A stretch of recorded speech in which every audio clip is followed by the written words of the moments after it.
43페이지 펴시죠. 543페이지 펴시면 이제 우리는 뭘 물어보냐면 구분 소유권의 총칙에서는 구분 소유권의 성립 시기를 물어본다. 시험 문제에서.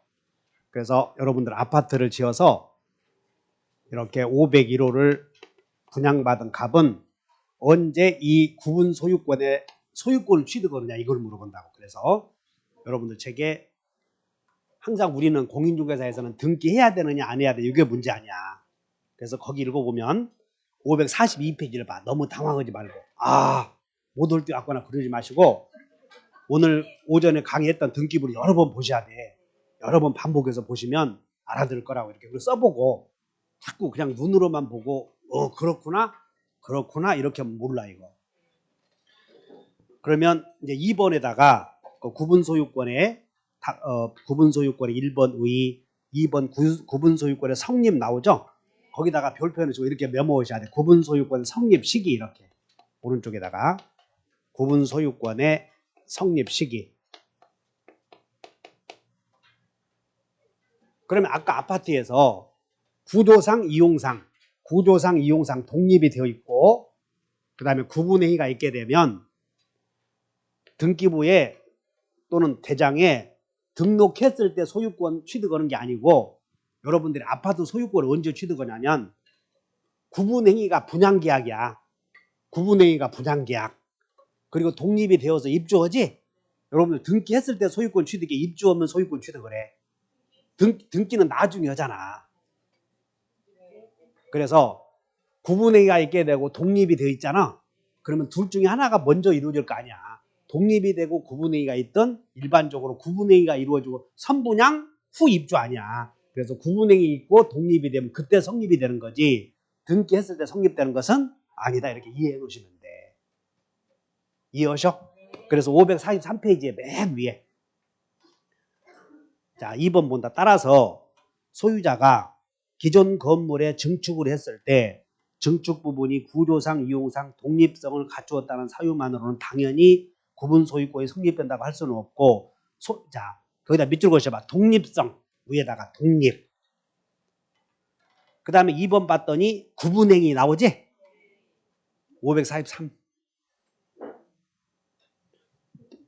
자 이거 무슨 얘기냐면 이거 여러분들 교재는 이걸 예를 들어서 건물에다 증축시켰대.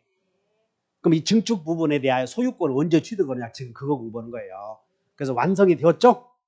완성이 되고 구분행위가 있으면 이것은 별개의 물건이 되는 것은 맞는 거고 등기해야 돼. 등기 안 해도 괜찮아. 그래서 밑줄 그으셔봐. 구분행위가 있어야 비로소 구분소유가 성립한다 이 말은 밑줄 그으시고 등기 없어도 이렇게 써놓으면 돼. 등기 없어도. 정리해. 구분소유권은 구분행위나 완성 둘 중에 두 개가 다 있으면 되는 거고 등기했을 때 등기 안 해도 돼. 봐. 등기나 등록은 구분소유권의 성립과 상관없다 써놨잖아. 앞에 있으면 된다 그 말이야. 두 번째는 총칙을 공부하는데 공용 부분에는 법정 공용 부분도 있었고 규약 공용 부분도 있었죠. 아까 규약 공용 부분에 대한 등기하는 방법 자세히 가르쳐드렸지.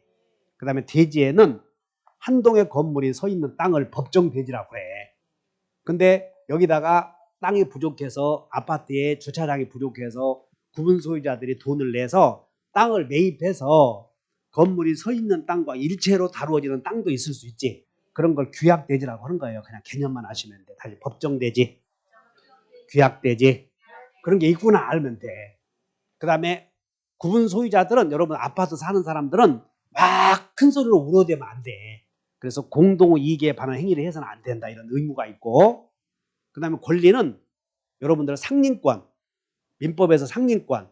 그래서 내 건물에 대해서 어떤 사정 때문에 위에 있는 또는 옆에 있는 부분을 사용해야 되는 경우도 있어.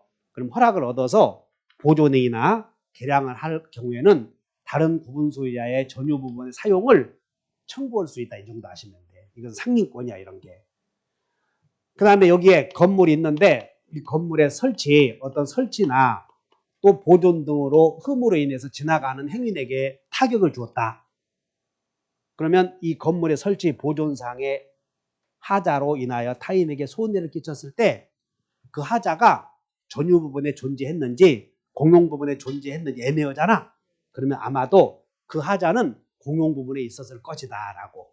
그래서 그 하자가 존재한다고 추정되는 부분은 전유 부분이겠어, 공용 부분이겠어? 그거 하나만 밑줄 그셔봐. 그게 어디 있지? 이 책이 나는 지금 총칙대로 한 거예요. 법전 순서대로. 법전 순서대로 총칙을 하는데 여러분들 책에는 그런 것들이 또 막 저 550페이지. 그러니까 여러분들이 강의 듣다 보면 참 그놈 왔다 갔다 하네 하지 말어. 나는 총칙 법전 순서대로 하는 거니까 이렇게.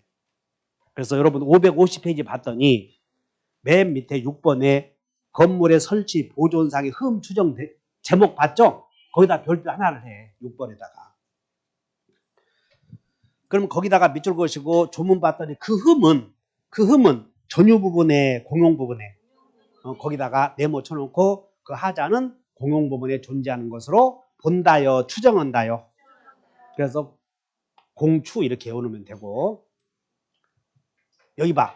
아까 여러분 대지 사용권과 전유 부분은 분리 처분이 안 된다고 그랬지? 그래서 분리 처분 안 되도록 등기해 놓으면 대지권 등기라고 하지 않았어. 근데 그 대지권 등기를 하지 않으면 대지 사용권만 따로 처분해 볼 수도 있다 보니까 이 대지와 건물 소유자가 따로따로 놀 수도 있어. 그러면 건물 소유자들이 대지 사용권이 없는 경우도 있겠지? 이런 문제가 생겨. 그래서 전유 부분의 철거를 구할 권리를 가진 자는 대지 사용권이 없는 대지 사용권이 없는 구분 소유자가 생기는 경우도 있어, 없어? 있어. 그 사람에게 건물 철거라 하잖아. 아니면 그 건물을 팔아라 할 수도 있어. 그 건물을. 그때 그 건물을 파시오 할 때의 매매 대금을 물어보거든. 그래서 여기는 시가로 이렇게 팔아라 할 수가 있다고. 그럼 팔아야 돼, 이런 것들이. 여러분 이렇게 하셔야 돼. 야, 나 그 얘기 처음 들어본다? 뭐 처음 들어보는 게 한두 가지가 아니니까. 지금 공부를 했을 때 아까 대지 사용권과 전유 부분이 따로따로 놀 수 있는 경우도 있다. 그래서 별도의 등기가 있다는 뜻을 기재하라고 하지 않았어. 그러면 대지 사용권이 없는 구분 소유자에게 땅 소유자가 건물 파시오 그러면 팔아야 돼, 안 팔아야 돼? 그 땅값은 시가요, 공시지가요? 그냥 그 정도로 한번 여러분 시가, 공시지가 뭐 이런 것도 나온 적은 있어 한번. 나는 이게 또 나오리라고 하는 내 생각을 않지만 이럴 수도 있구나 이렇게 생각을 하고 가야 된다고. 그 다음에 대지 공유자 여기 봐. 지금 이 갑과 을이 한 동의 아파트를 소유하고 있을 때 이 501호의 소유자들은 땅을 대지권 소유권이라고 그랬지? 그럼 대지권 소유권은 공유 아니야, 공유. 지분으로 갖고 있었으니까. 지분으로. 근데 우리 민법에서 공유의 경우에는 언제든지 공유물 분할 청구할 수 있었지 않았어요? 근데 여기도 공유라 하더라도 건물이 존재하잖아. 그래서 대지 공유자들은 건물이 존재하는 경우 그 건물의 사용에 필요한 범위 내에서는 분할 청구 못하게 만들었어. 민법과 다르다 하시면 돼. 그래서 이 제목만 읽어봐요. 대지 공유자는 분할 청구한다 못 한다? 민법은 할 수 있어 없어? 민법은 공유자들은 언제든지 공유물 가르자 할 수 있다고 하지 않았어. 근데 여기에 집합건물법에 적용을 받는 공유자들은 건물에 필요한 범위 내에서는 분할 청구 못한다 이렇게. 그냥 민법과 다르다 하시면 돼. 그게 또 밑줄 그어봐야지 또. 밑줄 그어봐야 그게 저 546페이지. 546페이지에 위에서 방가로 3번 보여줘? 대지 공유자, 제목만 밑줄 그으셔봐. 대지 공유자는 분할 청구하지 못한다. 그냥 밑줄만 그고 가는 거예요. 이유는 내 설명했어. 거기는 오른쪽에 써놓는데 민법과 다르다 이렇게 써놓는데 민법과 다르다 이렇게.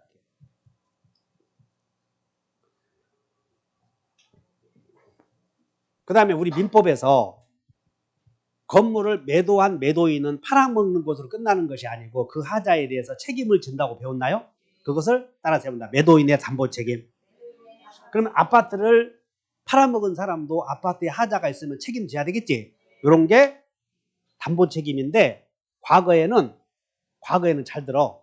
과거에는 아파트를 팔아먹은 분양자만 매수인에게 책임을 지게 했는데 그러다 보니까 건물 시공자는 도망갈 수가 있었거든.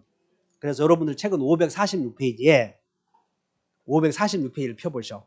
봤더니 분양자 및 시공자 나오죠.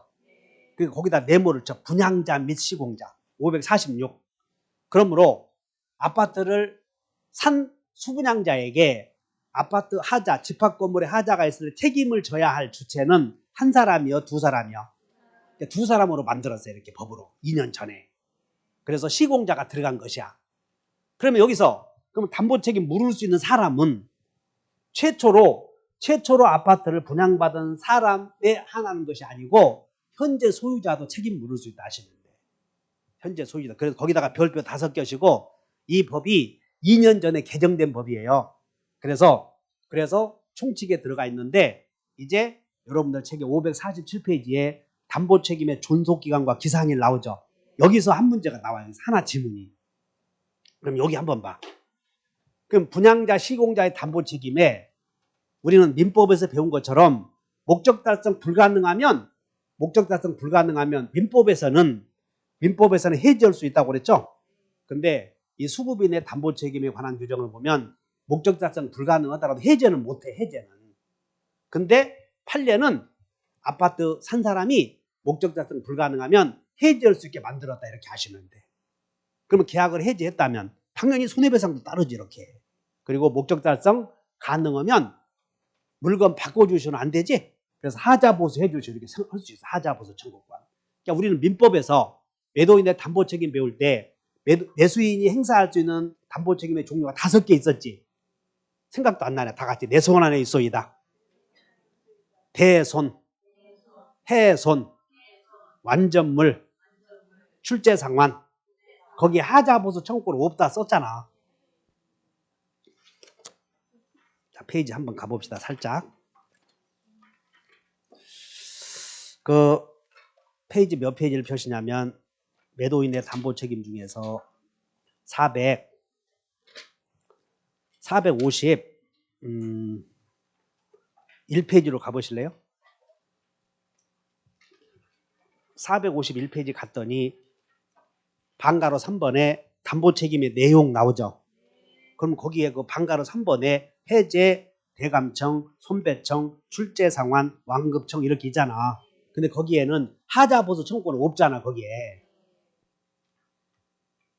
그럼 이제 여기 봐. 여러분들의 내 강의가 어렵다고 생각 말고 이틀 전에 가르쳐준 것도 기억 못하잖아. 그러니까 그것이 두뇌의 구조니까 내가 못 가르쳐서 그런다고 하지 말고 원망 섞인 표정을 짓지 마셔. 2번, 3번 반복하면 되는 거니까. 그리고 기존에 왔던 사람들의 특징은 뭐냐면 여러분들이 공부를 했을 때 이 부분이 어려우면 내 이 단언하건대 12월, 1월, 2월에 동영상을 촬영을 해놨거든. 근데 그것이 3월 달에 부족한 부분들이 있으면 반드시 참고 오면 거기 해결책이 되어 있도록 강의를 했어. 제가 일부러. 그렇기 때문에 여러분들이 3, 4월 달에 요약집 중심으로 강의할 거거든.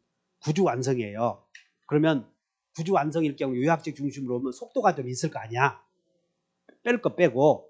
그럼 만약 그 부분에 부족한 점이 있다고 느끼시면 그 동영상 12월 1, 2월 달을 보시고 야 그것이 안 되어서 다른 데 봤더니 쉽게 오더라. 그거 망하는 길이야. 거기 가면. 왜냐하면 거기는 그냥 자기가 가르쳐주고 싶은 것만 가르쳐버려. 그러니까 여러분들이 꼭 알아야 될 부분들은 없다는 거야. 거기는. 그럼 여러분들이 3, 4월 달에 공부를 하시다가 내가 꼭 알아야 될 부분이 있다면 다른 동강 봐야 돼. 우리 거 봐야 돼. 내가 그렇게 만들었으니까 진짜요 이거. 작년 시험에 여러분들 시험에 대단히 헷갈리게 하는 내용들이 많이 들어갔거든. 그래서 그걸 대비하기 위해서 철저하게 만들어 놨으니까 안 되면 내 원망 마시고 거기를 한번 보셔. 그게 쉽지 않잖아. 그럼 3, 4월 달 지나면 5, 6월 달 지나잖아요. 그럼 쉬워져 이렇게. 그러니까 내가 요거 자꾸 이 얘기하는 게 앞에 부분 한번 언급해주면 미안한 느낌이 들잖아. 그러니까 거기 봐. 매도인의 담보 책임의 종류에는 하자보수 청구는 없었지. 근데 여기 시공자, 수분양자는 시공자에게 하자보수도 할 수 있어 없어? 있어. 근데 집합건물법에서는 목적 달성 불가능하면 계약을 해지할 수 있다 이 정도 물어보고 손해배상 청구권은 기산점이 여러분들 손해가 안 생겼으면 손해배상 청구권이 안 생기잖아. 그냥 거기는 손해배상 청구권 기산점 나오면 그냥 이렇게 이어져. 어디든 손해가 생겼을 때부터 진행이 돼. 그런 거 일반론으로 해결하시라고. 그 다음에 이제 여기서는 뭘 물어보자면 담보 책임의 기산점을 물어봐. 기산점. 그래서 기산점에 하자의 종류가 있는데 아파트를 샀는데 여기에 구조와 지방공사의 하자가 있어. 구조 및 지방공사의 하자. 그러면 그 구조적인 문제 또는 지방공사의 하자에는 전유 부분이 있는 경우도 있고 공용 부분에 해당하는 경우 2개 있는데 그 이외에 구조 및 지방공사 하자 이외에 안전상의 하자, 미관상의 하자, 마감상의 하자는 우리 집합건물법에는 없고 이게 시행령에 있어. 시행령. 그래서 작년 시험에 집합건물법에서 안 내야 될 시행령에서 몇 개 내버린 거예요. 시행령까지 들어가다 보니까 작년 시험에서 그거 하나가 좀 난해했어. 그래서 여러분들은 그러면 올해는 이걸 준비해야 되는가? 그냥 여러분들 상식적으로 알고 가자고. 그래서 주로 이것만 물어봐. 구조 및 지방공사 하자만. 이해 가죠? 그래서 거기 한번 펴보셔. 구조 및 지방공사 하자에 거기 읽어보셔. 547페이지 봤더니 존속기간에 동그라미 1번에 구조 및 건물의 구조 및 지방공사의 하자 나오잖아. 그러면 하자가 꼭 그것만 있겠어? 기타 여러 가지도 있겠어? 그러지. 기타 여러 가지가 있겠지. 근데 그 기타 여러 가지에 대해서는 시행령이 있으니까 그냥 요거 하나만 읽어보고 가자고. 다른 안미만. 그래서 안전상의 하자, 미관상의 하자, 마감상의 하자가 있는데 그냥 요거는 그냥 제적기간에 따르다 532. 여러분들 요약집에는 있어. 그러면 이것만 공부하자고. 이제 우리는 안전상의 하자, 마감상의 하자, 미관상의 하자는 시행령에 있으니까 만약에 나와버리면 같이 망해버리고 기억하려면 하고. 근데 이것이 중요한 게 아니고 건물의 구조 및 지방공사 하자가 중요한 거거든. 그럼 거기에는 전유 부분에 구조 및 하자가 있는 경우와 공용 부분에 하자가 있는 경우 2 경우가 있겠지. 그러면 구조 및 지방공사 하자는 하자가 크지. 그래서 그 제적 기간이 10년이야. 10년. 몇 년? 10년. 근데 10년인데 전유 부분, 아파트 분양받은 전유 부분의 하자는 아파트 넘겨받았을 때부터 시작이 돼. 다른 날 인도받은 날. 거기다가 밑으로 내려와봐. 기산점. 기산점은 전유 부분은 인도한 날 있지. 근데 이게 이제 여러분들이 여기 아파트 임대해보고 나중에 마음에 편하면 분양받으시 할 수도 있어 없어? 임대하고 분양받을 수도 있지. 그러면 그 하자는 임대한 날로부터 진행되겠어요? 분양받은 날로부터 진행되겠어요? 그래서 시험이 나와. 그래서 지금 분양받은 날이라고 한 사람들은 틀렸어요. 이렇게. 그러니까 분쟁이 생겼으니까 판례가 있는 거예요. 그래서 거기다가 메모해 보셔. 임대후 분양 전환 이렇게 써봐. 임대후 분양. 거기 밑에가 판례 있어. 그러니까는 내가 말로 오면 성의가 없는 것처럼 보이잖아. 그래서 임대후 분양 전환된 경우 언제부터야? 분양 전환 시점이야? 임대한 시점이야? 여기서부터 기산된다 하시면 돼. 여기서부터. 전유 부분은. 그 다음에 이제 공용 부분은 이제 여기 공용 부분은 인도받은 날이 아니고, 자, 일단 여기보다 주검, 건승. 그래서 밑에 한번 봐. 밑에 공용 부분은 주택법 나오잖아. 주택법. 그 주택법에 주 동그라미 있죠. 주. 사용검사일 나오지. 그러면 술 좋아하는 사람은 주사해도 돼. 주사. 근데 주사했더니 건축법에 또 사용이 나오잖아. 그러면 주사 건사하면 미루는 짓이지. 그래서 주택법에 따라서는 사용검사일부터 기산이 돼. 주택법에 따른 사용검사일부터. 그러나 건축법에 따라서는 사용승인일이 나오니까 밑줄 그셔봐. 주택법에 따른 경우에는 언제? 사용검사일, 주검. 외웠나? 쭉 내려갔더니 건축법 나오죠? 뒤에 건축법에 따라서는 언제? 건사여, 건승이요. 건사하면 안 돼. 사자가 반복되면 헷갈리잖아. 그래서 건축법에 따른 경우에는 사용 승인일부터 기산된다 하시면 돼. 이해하셨나? 주택법에 의한 경우는 언제? 사용 검사일. 건축법에 따른 경우는 사용 승인일. 이게 기산된다 그런 얘기예요. 2가지를 기억하시면 돼. 그런데 우리 시험은 이거 봐. 전유 부분의 하자는 이게 거꾸로 돼버려. 전유 부분의 하자는 주택법상 사용 승인일이다. 어떠 사용 승인일? 풀렸잖아. 어쨌든 건축법상 사용 승인일이다. 맞아 틀려? 아니야. 전유 부분을 물어봤잖아. 그러니까 전유 부분을 물어봐서 이렇게 보면 틀리잖아. 전유 부분 인도받은 날 이해하셨어? 그렇게 이해하시면 돼. 그래서 이 정도 이해하시고 두 번째는 건물이 멸실되어 버렸어. 그럼 요거 하나 외워놓으셔. 그럼 건물이 멸실되면 3번에다 네모쳐. 3번 바로 밑에 건물이 멸실되면 멸실되거나 훼손한 날로부터 몇 년이야? 1년. 그러니까 여러분들은 안미마는 안미마 이런 건 뭐 알면 되고 몰라도 되고 그냥 위에 두 개 아시면 돼. 그래서 구조 및 지방공사의 하자, 거기에 전유 부분의 하자가 있는 경우, 공용 부분의 하자가 있는 두 경우 건물이 멸실되면 몇 년이다? 1년. 두 개만 기억하시고 여기에 공용 부분의 하자는 기산점, 주검, 건승 이렇게 외워놓으시면 돼. 이해하셔요? 자, 문제 풀어보자. 547페이지에. 집합 건물의 소유 및 관리에 관한 법률 옳은 거.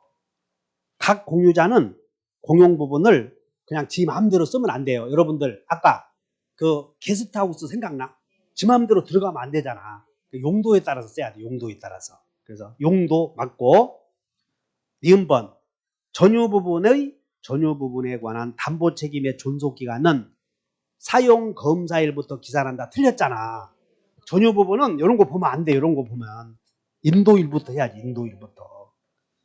3번 구조상 공용 부분에 관한, 자 봐, 구조상 공용 부분은 등기부도 존재하지 않는다고 배우잖아.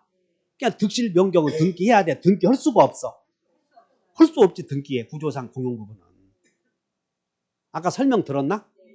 규약상의 공용 부분은 그 취지를 등기하라고 그랬고. 자, 리을번 분양자는 원칙적으로 담보 책임 지지 않는다. 맞아 틀려? 담보 책임 질 사람은 분양자는 저 앉아. 시공자도 두 사람이 져야 되는데 안 진다고 그러지만 틀렸잖아. 이런 거. 공부할 것도 없어. 자, 이것이 총칙 배웠고, 자, 두 번째는 공용 부분. 그냥 간단하게 읽으면 되네. 공용 부분의 귀속은 여러분들 이렇게 생각하셔. 계단 공용 부분의 귀속은 전원의 공유야. 공유. 근데 아까 공용 부분은 공유인데 등기가 된다 안 된다? 안 된다. 그 다음에 공유자는 공용 부분을 지 마음대로 써야 돼. 용도에 맞게 써야 돼. 만약에 게스트하우스를 지 마음대로 썼잖아. 그럼 다른 공유자들은 공유물 내놓으셔도 못해. 반환 청구가. 그러나 방해 제거는 청구할 수 있고 그 사람이 사용했다면 부당이득은 내놓으실 수가 있어요. 이렇게. 어쨌든 사용은 용도에 맞게 필요에 따라서 이렇게 하면 틀린다. 필요에 따라서. 여러분들 책에 다 있어. 그냥 보자고. 그 다음에 공용 부분은 공유이므로 구분 소유자들에게는 지분이 있겠지? 그냥 지분의 비율을 물어보면 전유 부분 면적 비율이다 아시면 되고, 그 다음에 여기 공용 부분도 전유 부분과 일체성을 이루고 있다고 배우지 않았어? 분리 처분이 안 돼. 그래서 절대 분리 처분 할 수 없고, 그 다음에 이제 공용 부분의 변경이다 밑줄 그으셔. 여러분들 책은 한 장 넘기셔. 550페이지에 공용 부분의 변경 나오죠. 여기다 별표를 내. 변경 여기다가. 그러면 여기에 공용 부분의 변경은 잘 들어. 과거에는 공용 부분을 변경하려거든 구분 소유자는 의결권 4분의 3 이상의 결의를 얻어야 되는데 2년 전에 법이 개정되면서 공용 부분의 변경에 관한 사항은 네모쳐 거기다가 3분의 2 이렇게. 공용 부분의 변경은 집회의 결의를 통해서 얼마 이상의 결의가 있어야 돼요? 그 조문 봤더니 두 번째 줄에 550페이지 맨 위에 눈이 돌아가. 조문. 그 3분의 2 찾았나? 거기다 네모. 다만 두 번째는 봐. 공용 부분을 변경시키려고 했더니 다른 구분 소유자의 권리 변동에 영향이 있는 변동이 있어. 그러니까 밑에야 밑에. 권리 변동이 있는 공용 부분 변경 나오나? 4번 제목 읽어봐. 4번 시작. 5번. 그러면 공용 부분의 변경은 같잖아. 근데 뒤에는 권리 변동이 있다는 말이 들어가지? 그 말을 구분해서 공부하시라는 거야. 그래서 여기 봐. 권리 변동이 있는 이 공용 부분을 변경시키려고 그랬더니 다른 구분 소유자의 권리 관계에 영향을 주는 경우 있다 이거야. 그런 경우에는 3분의 2야, 4분의 3이야, 5분의 4야. 요거 하나 외워라. 5분의 4다 이렇게. 건성건성 공부하면 안 되고, 그럼 오늘 기억 공부하시라 했으면 이해 외우줘야 돼 이거 다. 두었다 외우지 말고. 그 다음에 공용부분의 관리는 통상의 지표의 결의이고, 여기 보존행위 있잖아요. 요 막 무단으로 침입하는 거 쫓아내는 것들. 보존행위는 다 각자가 할 수 있고, 그 다음에 공용부분에 대하여 여러분 관리비 내지 않습니까? 그 부담 수익이요. 관리비는 그냥 전유부분의 면적 비율이야. 지분 비율로 돼. 지분 비율. 그 다음에 이 수선 적립금 있잖아요. 수선비도 적립할 수 있다. 이 정도 아시면 되고, 그 수선 적립비는 임차인이 부담을 해야 돼. 소유자가 돼야 돼. 그 정도 아시면 돼. 소유자가 낸다 이렇게 돼. 관리인이 청구하고. 그 다음에 여러분들 아파트 관리비 들어보셨어? 그건 공용부분의 관리비도 있고 전유부분 관리비도 있잖아요. 그 공용부분에 대한 관리비는 공용부분에 대한 관리비 값이 공용부분에 대한 관리비 안 내고 이사 가잖아요. 그러면 그 새로운 사람에게도 청구할 수 있어. 그것이 공용부분에 관해서 생긴 채권은 특별 승계인에게도 효력이 미친다. 그런 뜻이야 지금. 그래서 거기에 551페이지를 봐. 551페이지 7번 봤더니 공용부분에 관하여 발생한 채권의 효력 나오나요? 그게 뭐냐면 밑줄 그으셔봐. 공용부분에 관하여 발생한 채권의 밑줄 그으시고 관리비 이렇게 써놓으면 돼요. 관리비. 아파트 관리비 아시지? 근데 그 관리비에는 전유부분에 있는 경우도 있고 공용부분에 있는 경우도 있잖아. 그럼 그 공용부분에 생긴 관리비는 새로운 소유자에게도 받아낼 수 있다는 거예요. 다만 항상 우리 시험에 연체료가 나오잖아요. 연체료. 그러니까 절대 임대차이든 지상권이든 연체료는 어느 경우든 승계되지 않는다. 공용부분에 관리비가 50만 원 나왔다면 그건 받을 수 있어. 근데 50만 원 미룬 연체료 나올 거 아니야? 그것은 안 된다 그 말이야. 연체료는 승계되지 않는다. 이것이 공용부분에 관한 내용이고, 그 다음 3절에 대지사용권이 나오는데 이미 다 배워버렸어. 대지사용권. 그래서 대지사용권은 전유부분과 분리해서 처분할 수 없었지. 그래서 그런데 규약에서 분리 처분할 수 있다고 그러지 않았어. 그러면 분리 처분 못하게 땅에다가 등기해야지. 그걸 대지권 뜻의 등기. 그럼 대지권 뜻의 등기부터 해야 돼. 전유부분부터 해와야 돼. 그래, 전유부분부터 신청해서 한동 건물 표제부에 그 땅 등기하지. 그걸 대지권의 목적인 토지의 표시. 그리고 전유부분에다가 대지권 등기. 그리고 대지권 뜻의 등기는 신청의 등기관이 알아서 해. 대지권 뜻의 등기. 그러면 분리 처분이 안 된다. 그런 것이야. 다 배웠어 이런 것들. 그 다음에 4절 이제 관리단인데 여러분들은 어디로 넘기냐면 이것은 쉬워. 지금부터는 553페이지에 관리단 나오지? 그냥 관리단은 그냥 권리 능력 없는 사단이야. 권리 능력 없는 사단. 그래서 아파트를 소유하게 되면 야 나는 관리단에서 빠져야 된다. 그럴 수 없어. 다 들어가는 거예요. 관리단에. 여러분들 종중에서 나 빠져야 한다. 그럴 수 없는 것처럼 같다는 것이야. 그리고 관리단은 야 우리 관리단 하나 만들자. 설립 절차가 필요해. 필요 없어. 여러분들 그냥 태어나면 종중 되잖아. 그거 같이 구분 소유자 되면 그냥 여러분들은 전원이 당연히 관리단이 되는 거예요. 당연 동그라미 쳐봐. 당연. 거기에 어떤 조직을 거쳐야 성립되는 단체가 아니라 구분 소유 관계가 성립하는 건물이 있을 때 메모 쳐봐. 당연히만 동그라미 쳐. 당연히. 정리. 구분 소유자는 설립 절차가 필요하다. 필요 없다. 그냥 여러분들 아파트 사면 구분 소유 관리단이 되는 거예요. 그러면 이제 관리단을 이끌어가야 될 여러분들 입주자 대표회의 있었잖아. 주택의 경우에는 주택법상 입주자 대표회의라고 그래. 상가의 경우 이런 거 있잖아. 주택이 아니니까 관리라고 그래. 그러면 상가의 경우 이런 아파트나 상가 모든 곳에서 집합건물법에서는 구분 소유자가 10사람 이상이면 그 관리인을 선임해야 되거든. 근데 그 관리인이 아파트에서는 입주자 대표회의의 대표라고 집합건물법에서는 관리인이라고 그래. 관리인. 그러니까 관리인은 몇 사람 이상일 때 10사람 이상일 때 밑줄 그으셔. 한 장 넘겨. 수선 적립금 나오고 밑에 2번 관리단 그 양가로 3번 관리단의 채무 나오나? 그냥 관리단의 채무는 아까 배웠어. 관리단의 채무는 구분 소유자 특별 승계인도 다 내야 된다. 그 정도. 밑에 봐. 관리인 몇 사람 이상일 때 메모처 10인 이상일 때 메모. 그 다음에 여기 봐. 여기 관리인과 관리인의 직무를 감독할 수 있는 관리위원회 나오거든. 근데 관리인은 구분 소유자 아니어도 괜찮아. 밑줄 그으셔. 자, 동그라미 2번. 관리인은 구분 소유자일 필요 없다. 밑줄. 그러면 여기 관리인을 감독해야 될 관리위원회의 위원들이 있거든. 그럼 여기는 구분 소유자 이해야 된다. 이따 보면 돼. 그리고 자, 한 장 넘겨. 553페이지에 관리인의 권한 나오지? 아니 555. 미안. 555페이지에 관리인의 권한 나오나요?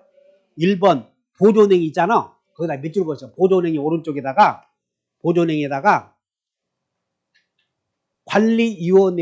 관리위원회의 결의가 있어야 한다. 밑줄 그었어. 자, 관리인이 보존행위를 하기 위해서는 지 맘대로 보존행위 해야 돼. 결의가 있어야 돼. 누구의 결의? 위원회. 이렇게 위원회의 결의를 얻어서 보존행위를 한다. 이렇게 하시면 돼. 자, 정리. 관리인은 몇 사람 이상일 때 선임해야 돼? 10인.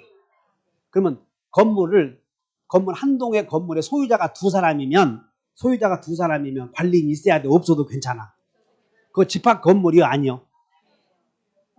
아까 두 사람이어도 여기 지금 이 내용이 여러분들 전국의 동영상으로 나가니까 조심해.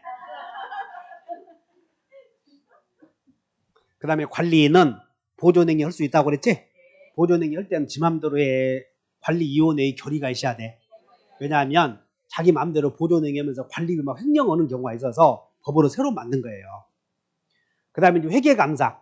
관리인은 자기들이 관리비 걷었으면 1년마다 회계감사를 해야 돼. 근데 회계감사가 전유 부분의 건물이 150개 이상인 경우에는 1년마다 회계감사를 해야 되는데 회계감사 하려거든 돈 들잖아. 그래서 관리인이 자기가 스스로 잘할 수도 있겠지. 그래서 회계감사를 면할 수 있는 의결 종종수가 3분의 2 이렇게 동그라미 쳐놓으면 돼. 밑에 한번 봐. 회계감사가 한 장 넘겨.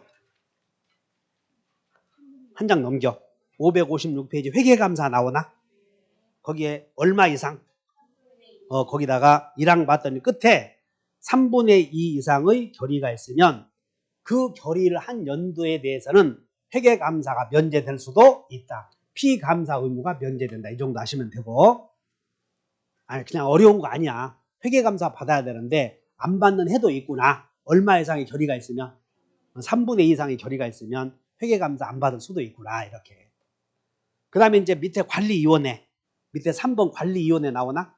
그럼 이제 관리위원회는 여기 봐. 관리위원회 위원은 구분소유자여야 돼? 아니어도 괜찮아? 여기 관리인은 구분소유자 아니어도 괜찮지. 근데 관리위원회 위원은 구분소유자 중에서 밑줄 그으셔. 구분소유자 중에서. 자, 557페이지를 봐. 557페이지 위에서 2번에 1번 봤더니 방가로 2번에 1번 봤더니 답 밑줄 그을 것도 없어. 구분소유자 중에서만 밑줄 그으셔. 구분소유자 중에서. 그러면 이 관리위원회 위원은 관리위원회라고 하는 이 단체는 관리인의 직무를 감독하려고 만들었으니 관리인도 관리위원회 위원이 되면 문제가 생기지. 그래서 밑줄 그으셔. 2번 관리인은 네모 끝에 위원이 될 수 없다. 이렇게 밑줄 그으셔.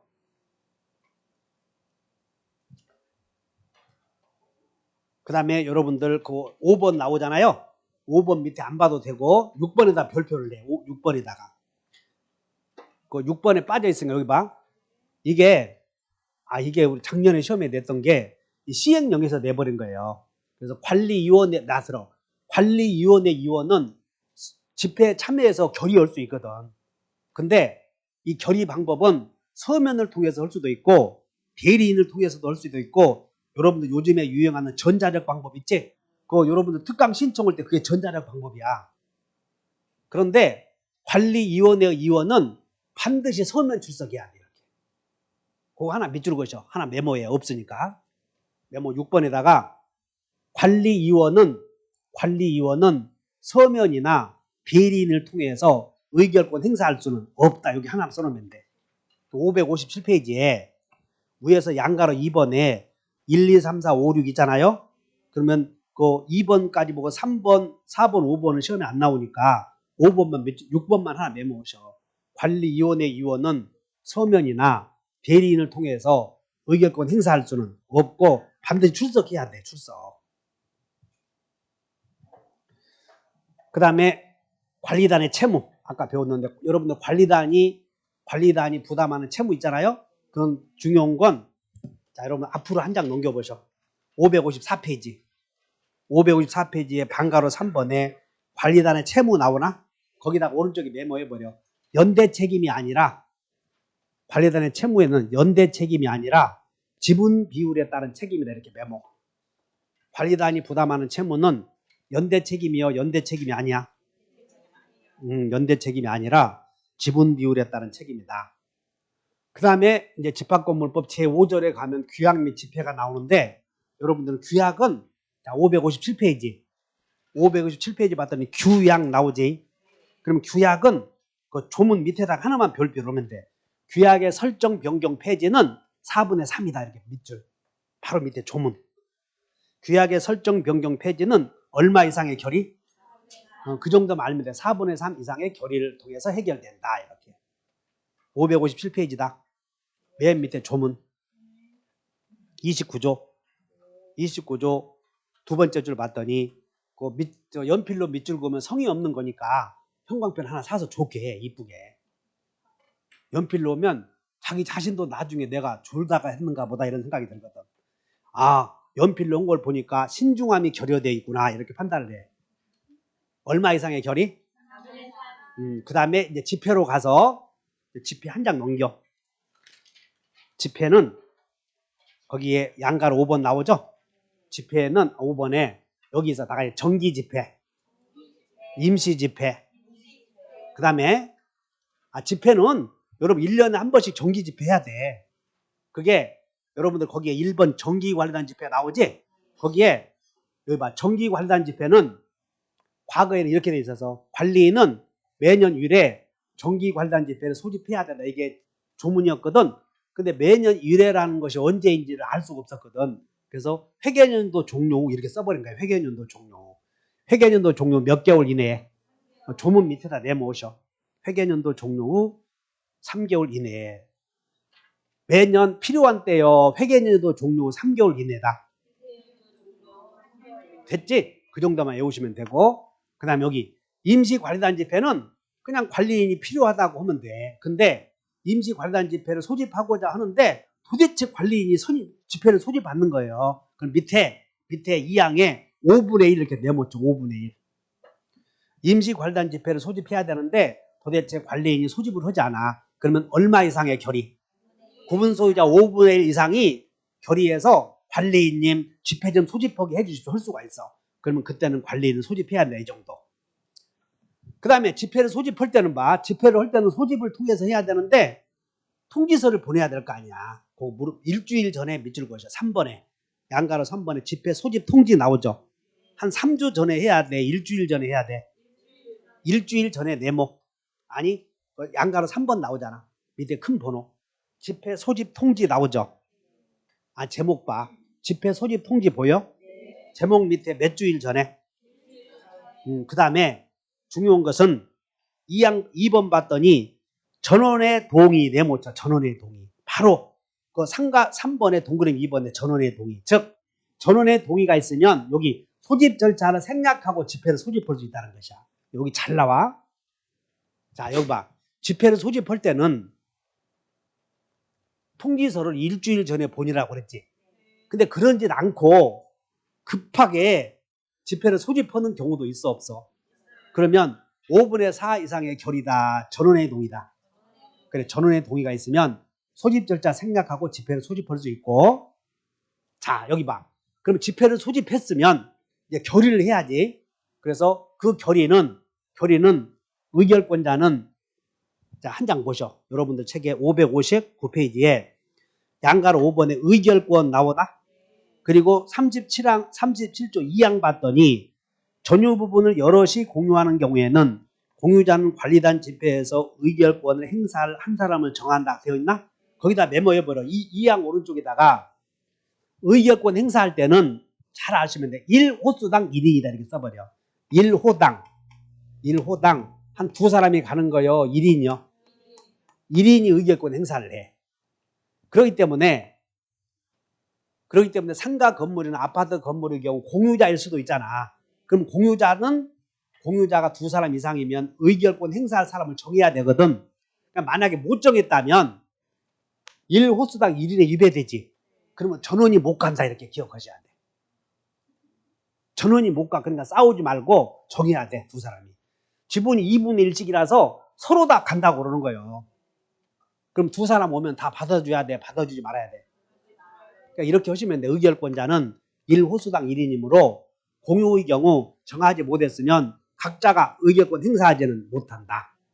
됐나? 그 다음에 행사 방법은 밑에 행사 방법은 자 밑줄 그셔봐.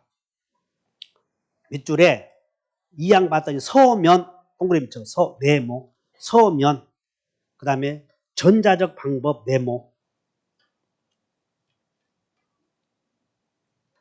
그래서 여기 봐. 결의를 할 때는 꼭 집회에 참석해서 해야 돼. 서면으로 할 수도 있어요.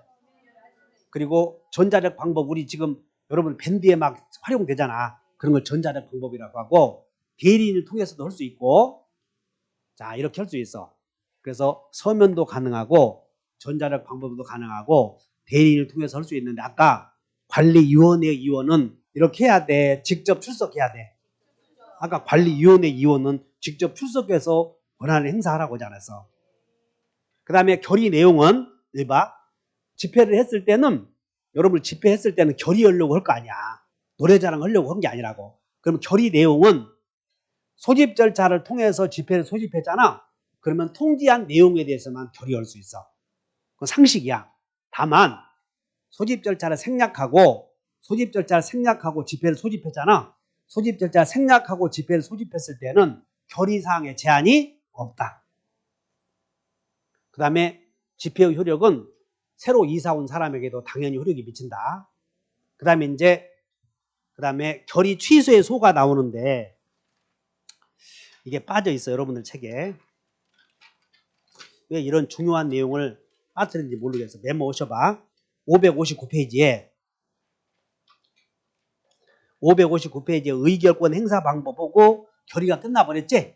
거기 오른쪽에 메모 오셔. 그 의결권 행사 방법 오른쪽에다가.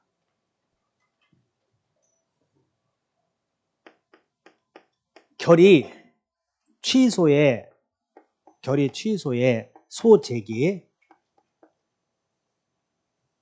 여러분 요약집에는 다 있어. 결의 내용이 절차나 내용에 문제가 있어서 하자가 있어. 결의 내용이. 그럼 그 결의 내용을 취소해달라고 소제기해야 돼.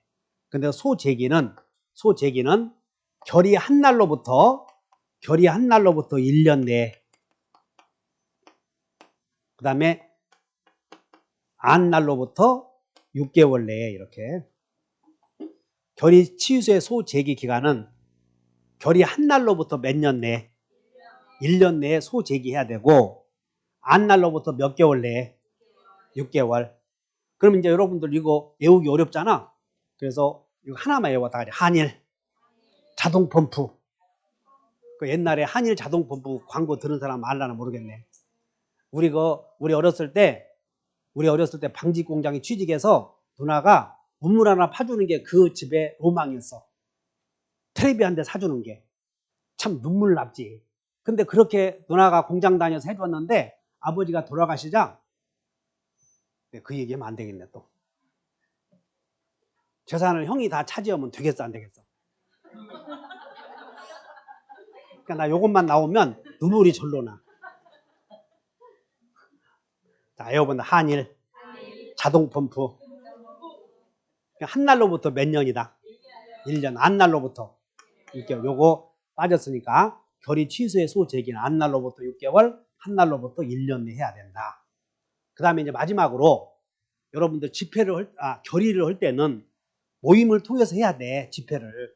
근데 집회 결의 없이 서면으로도 집회의 결의를 대체할 수 있는 경우가 있어. 그러려거든 5분의 4 이상의 결의가 있으면 돼. 그건 조문에 있어. 거기에 그 559페이지에 41조를 봐.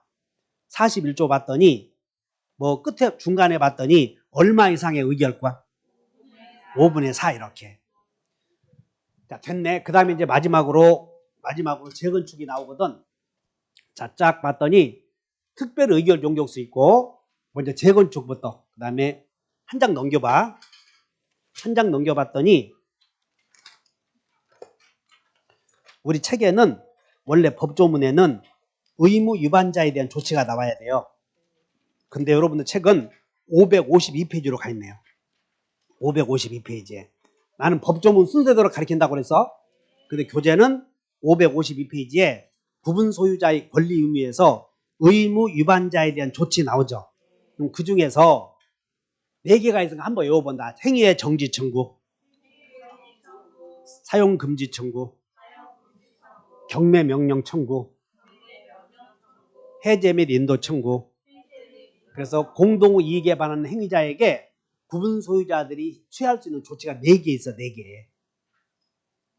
그 101호에 있는 사람들이 맨날 가서 큰 소리 치고 망치 투닥투닥 하는 거예요.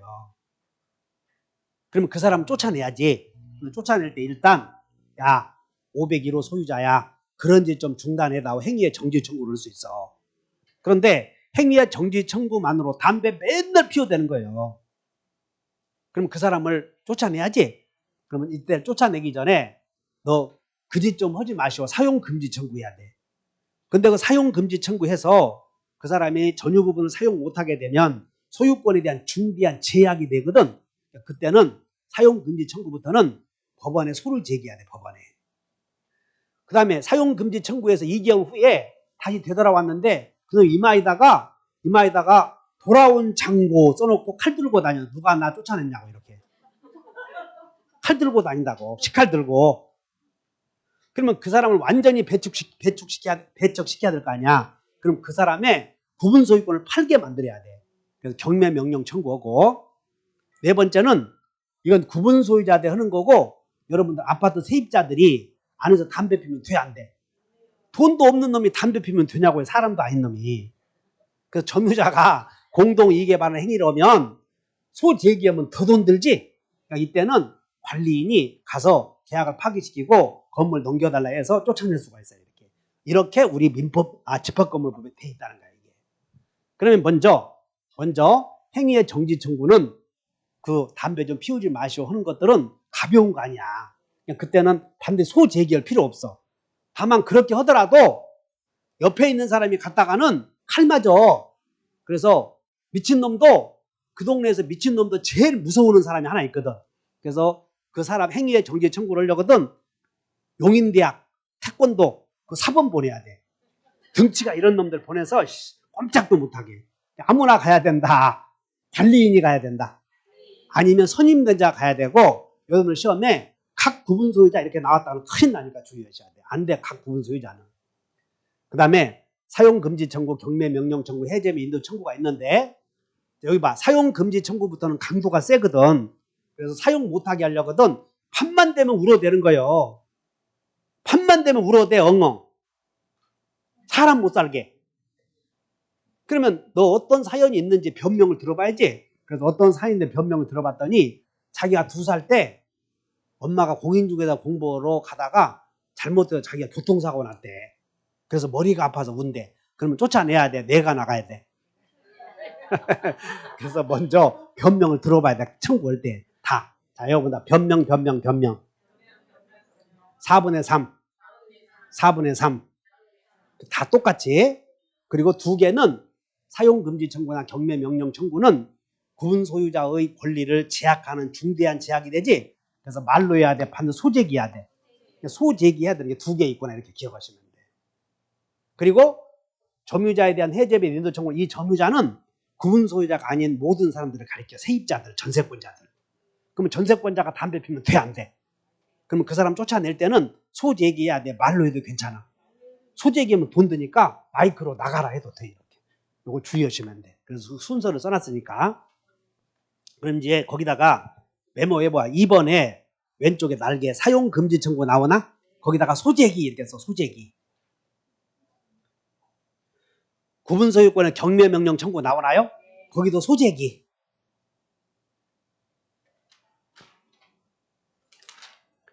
그 다음에 이제 끝이 났고 559페이지로 가서 재건축만 나왔는데, 여러분 재건축은 5분의 4 이상의 결의가 있어야 돼. 얼마 이상의 결의라고요? 5분의 4. 그래서 집회를 소집해서 결의를 했더니 501호에 살고 있는 사람은 집회를 재건축 결의에 반대했어. 그러면 집회를 소집한 A는 재건축 결의에 반대한 사람에게 서면으로 다시 한번 독촉을 해. 너 결의에 반대했는데 마음이 바뀌어서 다시 참가할지 여부를 좀 회답 좀 해다오라고 촉구를 해. 그러면 회답을 받은 501호 반대한 사람이 침묵을 지켰다면 그건 재건축에 나간다는 거예요, 현상 유지라는 거예요? 우리가 최고를 받은 사람이 침묵을 지키면 진도 나가 안 나가? 그 현상 유지. 그럼 재건축 결의에 반대한 것으로 본다. 그 정도 하시면 돼. 그래서 서면 촉구가 나온다. 서면 촉구가 우리 공인중개사 시험에서 반드시 서면으로 해야 하는 경우 있었지. 딱 한 개 나와, 한 개. 민법에서 의사표시는 방법에 제한이 없거든. 딱 서면 촉구가 한 100개 나와요? 하나 나와요?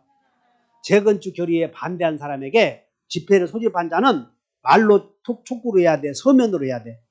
서면으로 촉구를 해.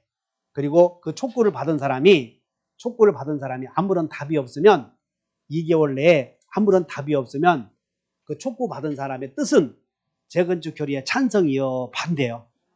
결의에 참가하지 않겠다는 것을 뜻한 것으로 본다. 그 정도 밑줄 그으면 되고, 한 장 넘겨보실래요? 한 장 넘겨봤더니 그 3번 조문 보면 거기에 48조의 사망을 봐. 사망. 제2항의 기간 내에 회답하지 않는 경우, 밑줄 그으셔서 회답하지 않는 경우, 560페이지에 회답하지 않는 경우에는 조문, 구분 소유자는 재건축에 참가하겠다, 참가하지 않겠다. 그 정도만 알면 돼. 참가하지 않겠다. 그 다음에 이제 여러분들 책에 561페이지에 거기에 건물이 복구 나오잖아, 복구. 그래서 공용 부분이 복구되었을 때 그 공용 부분을 복구하려고 그래. 그러면 공용 부분이 복구하려고 그러는데 여기 멸실되어서 복구하려고 그래. 근데 건물 가격은 5억이야, 전체가. 복구 비용이 3억이라고.